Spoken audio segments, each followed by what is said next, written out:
I was thinking this week about how many people in our world, it kind of goes along with what Russ was sharing, how many people in the world who claim to be Christians do some really horrible things or say some really horrible things.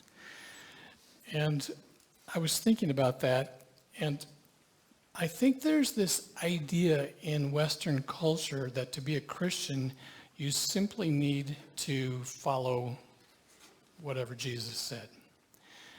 And we kind of forget or we miss a very, very important thing. And I was thinking about the encounter between Nicodemus and Jesus. And Nicodemus came to him and he said, "Rabbi, I know you are a teacher who has come from God, for no one could perform the signs you are doing if God were not in him." And Jesus replied, "Very truly I tell you, no one can see the kingdom of God unless they are born again." See, being a Christian isn't just doing things. You actually have to have a rebirth. There has to be some sort of a transformational thing that happens to you. And unless that happens, you're just no different than someone who's following Buddha or Muhammad or whatever. You're just trying to live a certain ethical life.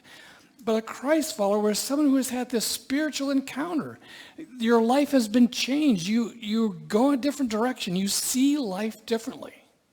And unless you have had that radical experience, you're not born again, as Jesus said. And I think there is initially that does happen to everybody that becomes a Christian. But sometimes those happen again and again. Maybe in smaller ways, you'll come along and you'll just suddenly realize that you need a new, fresh encounter with God. And things are kind of stale. And you kind of realize you've been going through the motions. And you just need that again. And that's okay.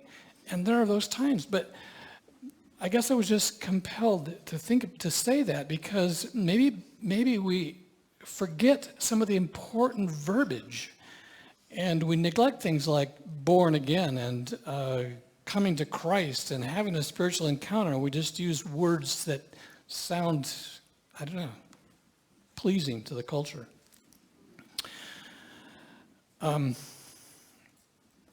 This Wednesday is the first Wednesday, the first day of Lent. And I want to encourage you this year to consider doing something significant for Lent. And I'm going to make some suggestions to you this morning. The observance of Lent goes back as far as we can't really find the origins of it, but it goes back very, very early in the church. And the 40 days come from Jesus's 40 days in the wilderness at the beginning of his ministry. You remember when he first started his ministry, he says he went out from the wilderness for 40 days and he fasted and prayed and was tempted by Satan there. And so that's the beginning, and then it ends with Easter. So in this 40-day period, you sort of have the beginning, the launching of Jesus' ministry, and the culmination of his ministry. And so historically, the church has used this time period for people to focus on the Christian disciplines. Now, let me just say something about Christian disciplines, because I think it's easy to equate spiritual disciplines with spirituality, and that's not necessarily true. Some people are very disciplined. They just live disciplined life, and it has to do with their personality, it has to do with the way they were raised and where they, how they grew up. And so being disciplined is very easy for them. And so I've heard some of them preach that being disciplined is the same as being spiritual, and that's not necessarily true.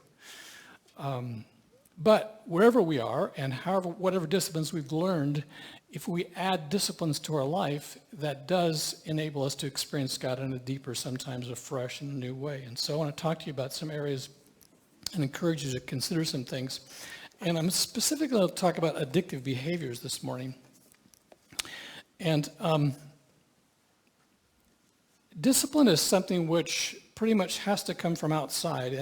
And the season of Lent is something which is sort of outside and sort of pressures us. And that's good.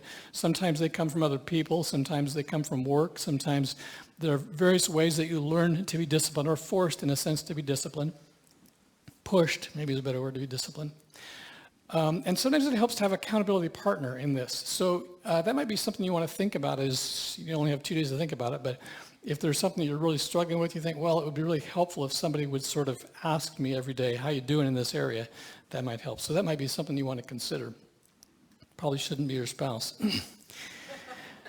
And let me also just say that I'm going to talk about addictions, but there are some addictions that are very, very damaging, very harmful to you, things like drugs and alcohol and tobacco, and those are probably more serious than something you want to attack during this short season. But on the other hand, it might be a season in which they are revealing to you. I mean, maybe you have some struggles. Maybe there's some things that you don't realize how addicted you are to them. And so this might be a season when you set those aside and you suddenly realize that they're way more important than you thought that they were. So just sort of keep that in the back of your mind. Occasionally when I'm doing research, I come across an article that I think is really, really important and significant, and I share it with you. And that's true today, and I've made some copies of an article out there. It's on the foyer if you want to pick it up on the way out. But the gist of it is, about 100 years ago, they started doing testing with addictions. And the basic test was to take a rat, put it in a cage, and have 2 water bottles. One water bottle had water in it, and the other water bottle was laced with some kind of drug, cocaine or heroin. And what they observed was that after a short time, the rat drank just out of the drugged water, and he would drink it until he literally died. And lately, a researcher was wondering about that old research and set up sort of the same scenario with some differences to it. And he had the 2 bottles, one with regular water, one laced with drugs. And he had this rat enclosure where the rat lived, but rather than just a little cage, it was sort of a dramatic place. It had places for the rats to explore and toys to play with. And there were other rats there as well. And there was nice food, and there were the 2 water bottles. And what he observed very quickly was that all the rats tasted both water bottles, but very quickly they completely avoided the one with drugs. And they didn't go back to it again. And so his premise is that environmental factors have a lot more influence in our addictions than we first imagined. And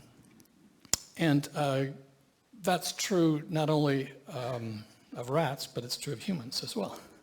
Obviously, I mean, that was his correlation.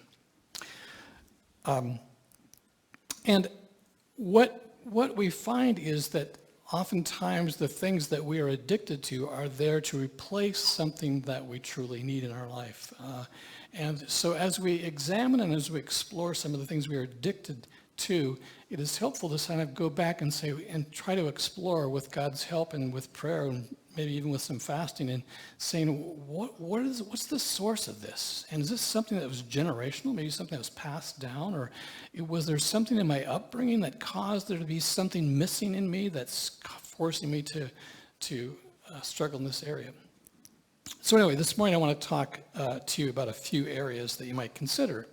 And this is just sort of to generate some thinking on your part, and I really exhort you over the next couple days to seriously consider taking the next 40 days after Wednesday and do something, add something or take something from your life.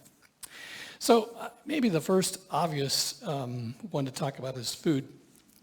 And it's my conviction that literally all humans grow up with a food addiction. And I think that the reason for that begins with the way that we come into the world. I mean, we come into the world in this terrifying, horrifying experience, and then suddenly we feel warmth, we feel security, and we feel something delicious to eat. And so we make that connection. And right away, there's the comfort of food with the comfort of affection. And so our body says, yeah, that's really a good thing. It's curious if this is an area that you want to dabble in, and you could approach this 2 different ways or several different ways perhaps. There may be one specific thing that is just sort of taking more of your time than it should. I know some people that feel like they can't get started in the morning without coffee. I'm not one of those people because I've never drank coffee first thing in the morning. But maybe that's something you want to give up. I know some of you are just cringing at the thought, but coffee, or maybe it's some other beverage. Maybe it's sodas. Maybe it's sweets, donuts. I don't know. There could be some specific food. Or you may want to address the entire food addiction that literally all of us have. And to do that, I would suggest that you set aside one day a week and you fast for that 24 hours. And I did this about 20 years ago. And I actually, when I started out fasting, it was for different reasons. But I discovered very quickly my food addiction. And the food addiction was so strong that I couldn't deal with the other issues until I dealt with the food addiction. And it literally took months. I'm not quite sure you'll be able to deal with it in 40 days. But what happens when you wake up in the morning and there's this little person called your hunger that's like a screaming child. And the longer the day goes, the louder this child screams. And it tells you all the reasons why this is a huge mistake. You're not able to think, your head's starting to hurt, you don't have as much energy. You literally start feeling cold because your body's starting to burn stuff it's good that it's burning it, but it's not very good fuel. And as I went through this journey over months of fasting one day every week, I sort of treated the little voice like a little child, and I kept speaking right to it, and I'd say, you know what, you're not the one in charge here. My body's not going to die if you don't get attention today. And so today you're not getting any attention, so just be quiet. And I had lots of conversations with this little voice over the months. And I eventually got to the place where I was able to go for a day without even worrying about hunger. And there were often still some physical symptoms depending on how much coffee I drank the days before and what kinds of foods I ate as far as what kind of fuel I'd be burning that day. But as far as the hunger issue, it wasn't an issue. And that allowed me to move on to the other issue that I really wanted to deal with. So that's one journey. And as I said, another thing that you might want to do is there's a lot of scriptures about the stomach and about the belly. There's, I think, 60 some verses about that. And you might want to, during this time, just explore that and read some of those. And there's fascinating correlation between those verses and our emotions. Because when the scriptures talks about the belly, it's not talking about the organ that holds the food. It's talking about our emotions, the essence of who we are, and those things that grip us, those things that grab us.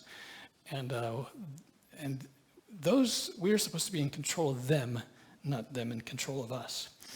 But they're also a great way for God to speak to us and for us to express our emotions to God as well. So there's some very fascinating correlations of Scripture there. Next thing I want to talk about is sexual addiction. And I recognize I need to be very careful with this because of who all is here. And you know what I'm talking about. But so I'm going to be somewhat vague. But what I have come to believe about Western culture is that we are very, very broken in this area. And it becomes apparent when you look at the mores of our world. And intimacy, I'll use that word, intimacy is viewed as a very casual thing. It's sort of like a good massage or a back rub or getting your back scratched. It's just another physical way that you do something for someone, a big hug or something. And I've heard phrases in movies or shows or something, I don't remember what it was, but someone was having a very difficult day, and someone's suggestion to them was that they needed to go out and have an encounter, and that would help them. Perhaps you've heard that sort of expression before, that somehow if you don't have enough of these encounters, you become all frustrated inside, and you won't be able to just respond to life normally, that it's a normal occurrence to have these.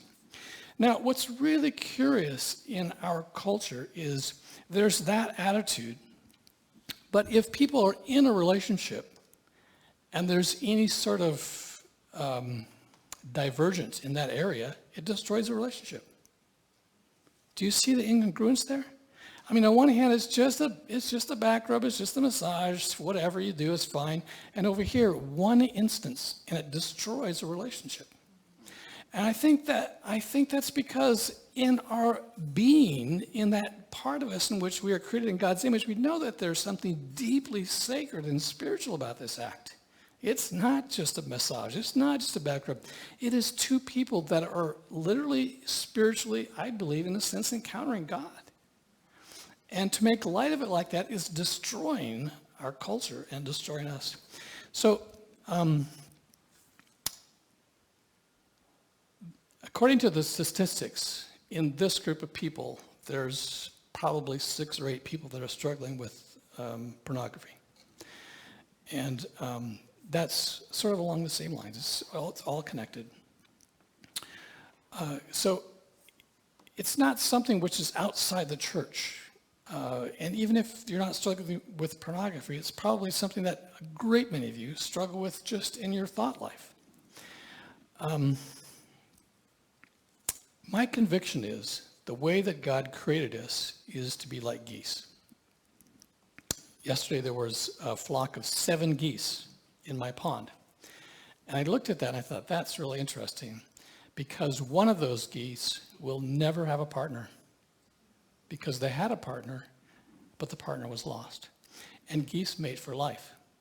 And once they have a partner, they don't look at any other geese, they're not interested in anyone else, and for the rest of their life, they're committed totally to that one partner. And I believe that's the way God created us.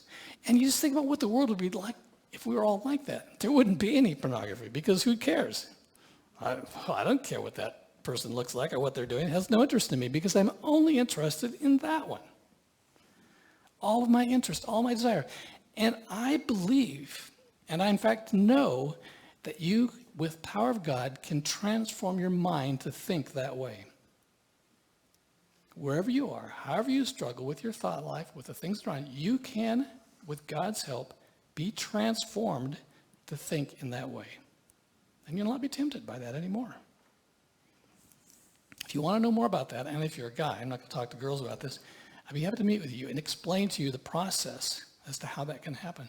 But I believe that, like food, fasting is a really significant part of that. All right, time wasters. Now, let me just say that there are certain people that feel like every moment of your existence has to profit something, has to accomplish something, that if you're ever not doing something, that's wrong.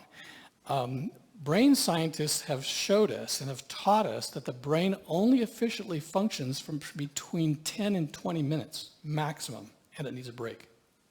That's as long as you can function. My daughter Candace works, she's a writer, and what she's discovered is a 20-minute cycle. So she sets her timer, she works diligently for 20 minutes, the timer goes off, she gets up, she walks around, gets a cup of tea for 5 minutes, comes back and sits back down, clicks the timer again. And she's incredibly productive because she recognizes that our brain needs to have a break. So there needs to be times in your life where you simply have to take a break. And the other thing that happens besides the thinking process is the emotional part of your brain needs times to restore. And if you've had a really draining day at work, you need time to sort of refresh yourself. So there are things which aren't time wasters that aren't accomplishing anything. They're just resting. However, it's very easy to allow some of those things to take a larger part of your life than they need to. And so that might be something you want to focus on during the season of Lent. That's just about all I'm going to say about that. But there are some great scriptures about that too, about caring for your time, being good stewards of your time. So here's the last one I want to suggest to you, and that's music. I'm sure this will surprise maybe all of you. But last summer, and during my study time, during that season, I was watching a show. I don't know what the show was, but as I recall, it was a chase scene in a car. And there was this dramatic music, and there were all these sounds, and I was watching that, and I was getting all excited, and I thought, what would it be like if I muted this? So I hit the mute button, and I imagined it was Mr. Bean in the car. And I realized they weren't going that fast. They looked like they were out for a Sunday drive. And I started thinking about how music and sound affects my emotions.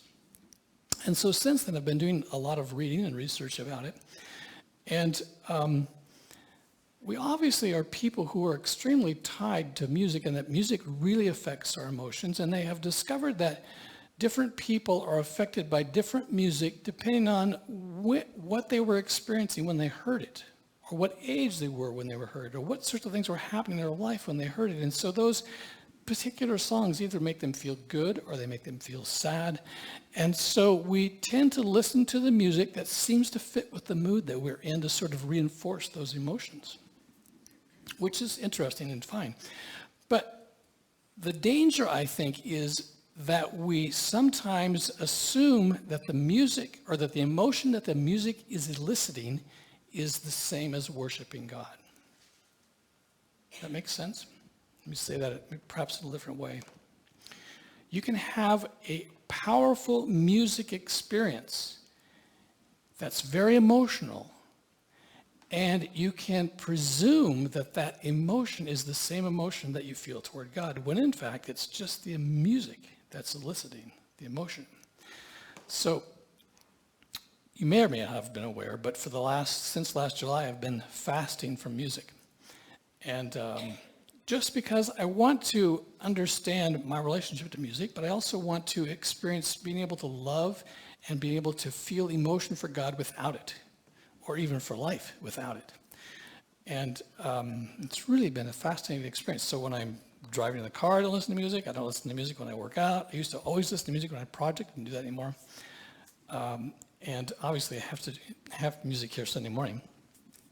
But that's why in the fall, you may have been aware that I instituted the times of silence. And there's a passage in Romans chapter 8 where it talks about in the midst of heaven, there was a period of a 30-minute period where there was complete silence. And I've pondered that as to why that was included in the worship. And that sort of was kind of a spawn to me adding silence to our worship. So, I don't know, something for you just to think about. Maybe one of these different areas I've talked about is something that will strike you. But what I just want to encourage you this morning is to, first of all, consider that following Christ isn't just following a list of rules or living a certain way. It's a spiritual encounter with the living God. And it needs to be life-changing. There needs to be things in our life that are constantly changing. I've been following God for like 50 years. And there are still weeks, hardly a week goes by where God doesn't show himself to me in a different way, because I'm constantly looking for him and exploring him and wanting him to change me. But we have to be proactive about that. So here we come to a wonderful period of time looking toward Easter and the beginning of Christ's work and the culmination of it. And it's an opportunity for every single one of us to make significant changes in our life. So I invite you, with God's help, to enter into this season and to be transformed by the renewing of your mind and maybe your body. Stand with me, let me pray for you.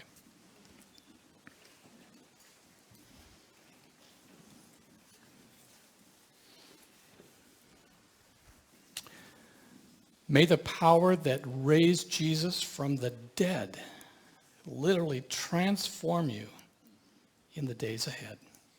Amen.